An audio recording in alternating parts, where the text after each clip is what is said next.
Missing కేసులో మరో కొత్త ట్విస్ట్ వెలుగులోకి వచ్చింది. చిన్నారి అదృశ్యమైన రోజున గ్రామంలో తిరిగిన కారుపై తల్లిదండ్రులు అనుమానాలు వ్యక్తం చేస్తున్నారు. చిన్నారి మిస్సింగ్ రోజు రికార్డైన ఓ కారు దృశ్యాలు వెలుగులోకి వచ్చాయి.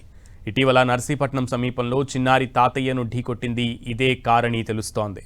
దీంతో చిన్నారి మిస్సింగ్పై అనుమానాలు ఇంకా బలపడుతున్నాయి. ఈ కారుపై పలు అనుమానాలు వ్యక్తం చేశారు చిన్నారి జ్ఞానేశ్వరి బంధువులు. జ్ఞానేశ్వరి కేసుతో సంబంధం ఉందేమోనని సమగ్ర విచారణ చేపట్టాలని పోలీసులను కోరుతున్నారు కుటుంబ సభ్యులు. దీంతో ఈ కేసులో కారు దృశ్యాలు కొత్త అనుమానాలకు దారితీస్తున్నాయి. జీహెచ్ అగ్రహారంలో చిన్నారి అదృశ్యమై నెల రోజులు గడిచింది. మరోవైపు చిన్నారి కోసం ముమ్మర గాలింపు చర్యలు చేపట్టారు పోలీసులు. అయినా ఇప్పటివరకు మిస్టరీ వేడలేదు. చిన్న ఆధారం కూడా లభించలేదని చిన్నారి తల్లిదండ్రులు కుంగిపోతున్నారు. అదృశ్యమైన రోజు రాత్రి నుంచే పోలీసులు గాలింపు చేపట్టారు.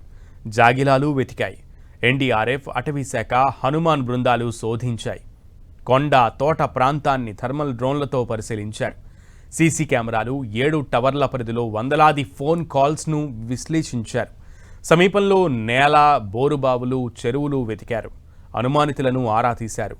తండ్రికి బయట వ్యక్తులతో ఉన్న వ్యాపార, ఆర్థిక, ఇతర వ్యక్తులను పోలీసులు ఆరా తీశారు. చిన్నారి కాళ్లకు ఉన్న వెండి పట్టీలు, మెడలో వెండి బిళ్ళ ఎక్కడైనా లభ్యమవుతుందా అనే కోణంలో కూడా పోలీసులు తమ దర్యాప్తును చేస్తున్నారు.